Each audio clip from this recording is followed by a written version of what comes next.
out there in YouTube world, Facebook world, social media world, the world, wherever you're watching this from today, whether you can still watch it or not, we'll see how things go.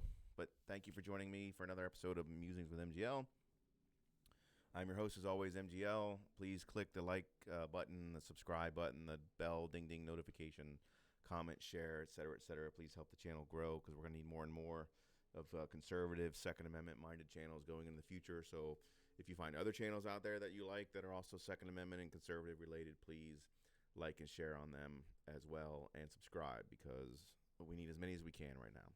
So today's topic is going to be a merger of things I've been talking about recently, which has been big tech censorship and, of course, Second Amendment rights. And here we go. This is a story that's been making the rounds the last couple days. It's been all over the social media platforms that still allow these type of things.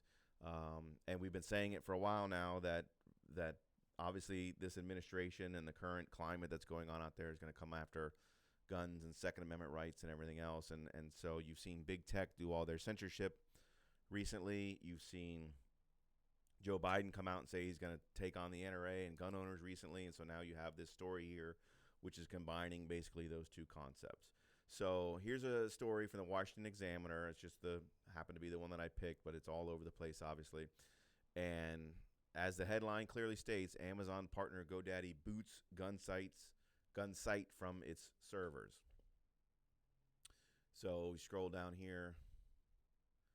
The website is ARFCOM is down. ARFCOM. Web hosting service GoDaddy has booted gun site ARFCOM from its servers. ARFCOM is down. We've been booted from GoDaddy and are looking for an alternative solution, the site announced in a Facebook post. The post encourages users to bookmark a backup link, noting that their main URL will soon be offline. The news comes as big tech companies have created controversy over their banning of social media network Parler, which bills itself as a platform more open to free speech. And then it goes into talking about the other stuff that's been going on with Amazon and Google shutting down Parler and everything else. So now here you have GoDaddy, a popular domain registration company, announced in 2018 that the company was moving the bulk of its infrastructure to Amazon Web Services. The multi-year deal makes the service partner in selling some of GoDaddy's products. Now remember, Amazon.com or Amazon Web Services are the people who shut down Parler. So a lot of people think that just because you have a website means that you're free to go. They're wrong. I remember when Parler started, the first story that came out about Parler was they were getting rid of the apps. So you couldn't go to the Google App Store and you couldn't go to iTunes and download the app anymore. And everybody was like, oh, what's the big deal? You just go straight to their website. That's literally what everybody on Facebook was saying when people were complaining about it. They were like, just go to the website. Just go to the website. You can do a shortcut link and put it on your phone. It's the same as an app. So this is stupid. And some of us, I was definitely saying it. Some others were saying it. But that's not where it's going to stop because the web hosting services are run by the same left-wing censorship people. And sure enough, as you saw, Amazon Web Services did the same thing, and they shut down Parler, which is why Parler is almost non-existent at this particular point. I think it actually is non-existent. They've got some lawsuits going on and stuff to get them back up. So the next step after Parler and conservative blog sites are going to be these kind of gun sites like this, okay? ARFCOM, or ARFCOM, which bills itself as the world's largest online firearm community, will now be forced into similar circumstances as Parler. ARFCOM did not immediately respond for a comment. The response to content complaints, so this is what GoDaddy's excuse is in response to content complaints on the AR15.com website, our team investigated and discovered content on the site that both promotes and encourages violence. As a result, we informed the site yesterday that they have 24 hours to move the domain to another registrar as they have violated our terms of service, GoDaddy told the Washington Examiner. So here it comes. And then look, if it's ARF.com or if it's AR15.com, I apologize. I've actually never been to the site myself, which is why I can't comment on whether they put dangerous stuff on there, but my guess is they probably don't. just like Parler didn't and everything else. And if they did, it's users that do that, not the people who run it. I'm sure they comply with their terms of service. So this is going to be the next step. Okay, we're seeing this in a lot of other areas when it comes to guns. We've been seeing it in a while now, where certain banks aren't doing business with gun companies anymore. Certain credit card companies and machines aren't doing business with gun companies anymore. And now you're going to see this new weapon that they just utilized for Parler, which is the Amazon Web Services and other web hosting companies denying access to their servers for violating some terms of use to whatever websites they don't like. They're just going to shut down gun websites. They're going to shut down conservative websites. They're going to shut down anything that they think doesn't comply with them.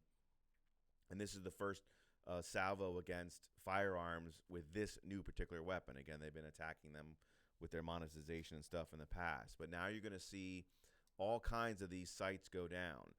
They're going to start with sites that allow comments, like AR15.com is going to have like comment sections or threads, kind of like a Reddit or something, to where people can go on there and start topics and talk. And they're going to claim that it's those type of discussions that they're not monitoring strongly enough to get them thrown out. But that's just going to be the camel's nose into the tent, because what the ultimate goal is obviously is to not host these sites at all. I think if you ask the people who run Amazon, do they like hosting websites for gun shops or gun forums or anything related to firearms, and they'll tell you no, they don't.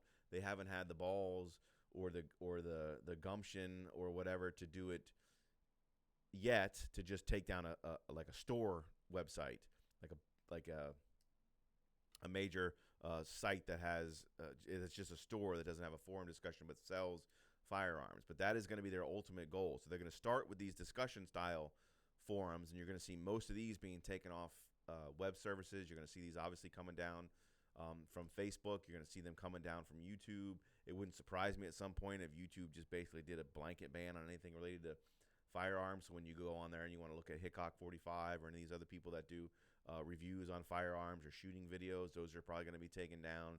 Like, it's coming, folks. I'm not trying to be hyperbolic or scary or in some sort of conspiracy theory or something. I mean, it's happening literally right in front of our eyes. So there's no reason to think that this isn't going to get any worse than it already is. They're going to start with the anti-Trump sites. They've moved into just the conservative sites.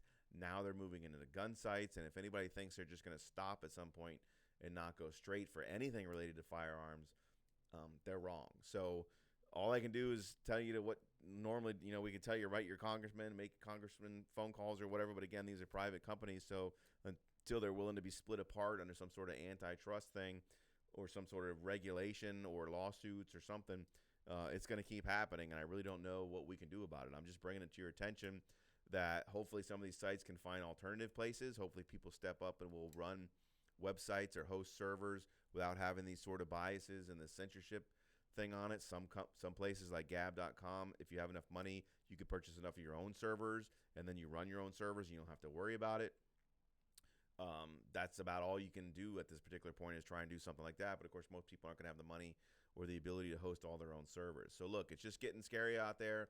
This is just the next step, just bringing it to everybody's attention. So keep an eye on it. Keep hanging together. Keep safe. Keep healthy. Stay open. All that kind of stuff.